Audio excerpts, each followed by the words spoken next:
in with the news, and we will start with Eugenio Suarez.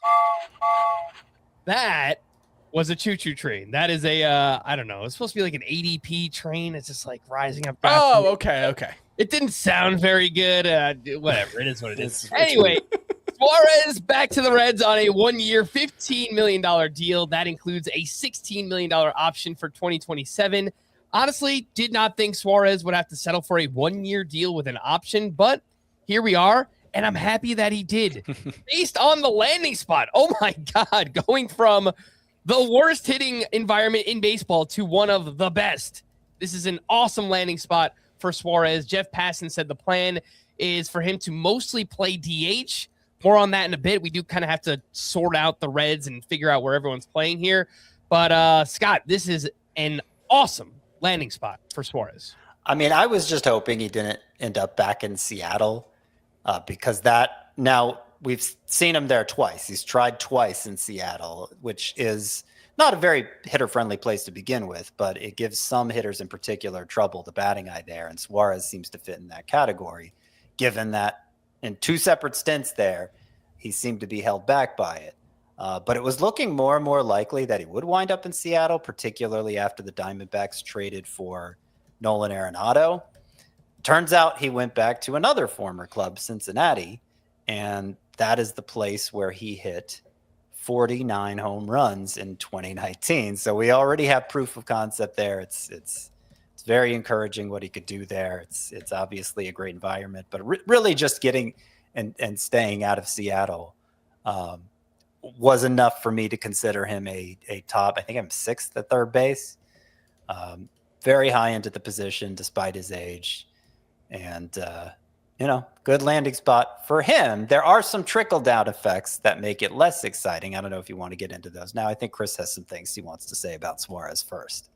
Yeah, we'll get to some of the moving pieces here with Cincinnati. Chris, how much did you move up Eugenio Suarez? I guess more so in the overall rankings because like third base is pretty jumbled up. Like maybe you moved him up ahead of Bregman or something like that. But how much did you move Suarez up in the overall rankings? Yeah, I already had him at 8. And I think 6 makes sense. And I could be talked into 5. So I have Austin Riley at 5, Maikel Garcia at 6 before this. Riley in the overall was 79th. Maikel Garcia was 89th. I think just right in between those two guys, I think you can make a case for Maikel Garcia ahead of him. I think you can make a case for Eugenio Suarez ahead of Austin Riley. But I'll go with that order for now. It is pretty close to the best case scenario landing spot for Eugenio Suarez, if not the single best. And if you look at the home runs by park on StatCast, based on the park factors, or based on the actual batted balls he hit, this is not an estimate. For his career, he would have had 346 home runs at Cincinnati. If you take the median team, which is San Diego, the median is 269. So that is 75 more home runs over his career, about 20% more in Cincinnati versus the median ballpark. I still think he is a extremely high variance player. I don't want that to get lost in him landing in Cincinnati. It's a great park to hit in. We have seen him hit extremely well there. His final 4 seasons in Cincinnati, he averaged 42 homers per 162 games, to hit 247 with an 842 OPS, 104 RBI. It should be a pretty good lineup, potentially a good one. If some of these young guys take a step forward, it's just we've been waiting on some young guys to take a step forward in Cincinnati for a while, but you can't really ask for a better landing spot. Maybe Colorado, but they were never going to sign him. Maybe Sacramento, they were never going to sign him either. So in terms of realistic landing spots, this is a great one for Suarez. I think he's one of the best power bats in the game and should be a top probably 85 pick, top 90 pick. So first 7 rounds. I go higher than that, given how scarce third base is. Yeah.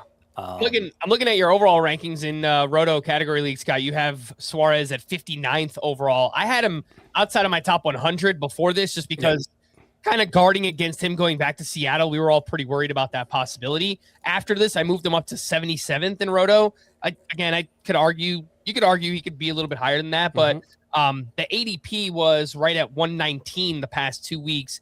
I think he moves up inside the top 80, like a top 70 to 80 pick, somewhere in that range for Suarez moving forward. And if you like him more, just go ahead and draft him where Scott has him ranked. How does everything else fit for the Reds here? So Suarez is at DH. Brian Hayes will start at third base. Does he remain there all year? He's still a great defender, but obviously is not good offensively. Maybe they can get a little bit more out of him in that ballpark. My guess is Spencer Steer goes to left field, Sal Stewart at first base. At least that's what I hope, because I really like Sal Stewart.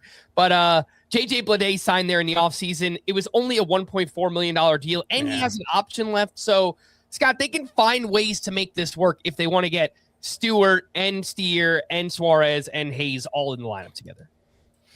Yeah, they can. I just don't know how motivated Terry Francona is going to be. And this is me, just being fearful. This isn't necessarily me saying what I expect to happen. This is just me being a worrywart, to be clear. When Sal Stewart first came up last September, he homered 4 times in 10 games, and then Terry Francona stopped playing him, even though the Reds were fighting for a playoff spot.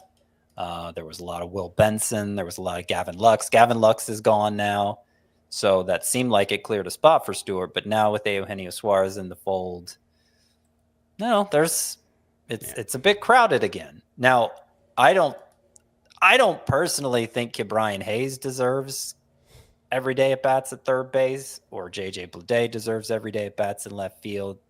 That certainly is the Reds' best defensive alignment, and that may be what Terry Francona defaults to.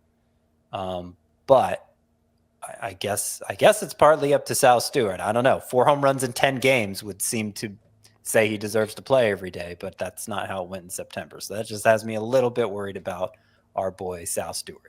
This is just one that I think if there's a dip in the price, I'll take it for Sal Stewart, because I think he's probably their third best hitter. I mean, he's already so cheap. Yeah. Outside the top 280 ADP for Sal. I just, even if he doesn't start the season with an everyday job, I think he's going to have one eventually. I think worst case scenario, you'll have to be a little patient with Sal Stewart, but I just have a really hard time imagining a world where Sal Stewart hits like we think he could, and they're really playing JJ Bleday every day over him, or they're really playing even Spencer Steer. And the nice thing is Stewart has some positional flexibility. He can play second, he can play third, he can play first. Steer has positional flexibility. He can play the outfield, he can play first base. I think it'll work itself out. So I'm not going to proactively move Sal Stewart down. I think he's too talented to get buried on a team that has some talent, but we're not talking about the Dodgers here. There should be a world where Sal Stewart plays 135 plus games. It's just they might be a little backloaded. Maybe he starts 15 games in January, and there's some risk here for sure. You mean in April? If he plays in January, that would be weird. April. Yeah. You have to go back in time at this point. April. All right. I agree. I think if Sal Stewart hits anywhere close to what we're expecting, this will sort itself out just fine. So definitely a situation to pay attention to during spring training, but I think eventually he will have a job with the Reds, hopefully early on in the season.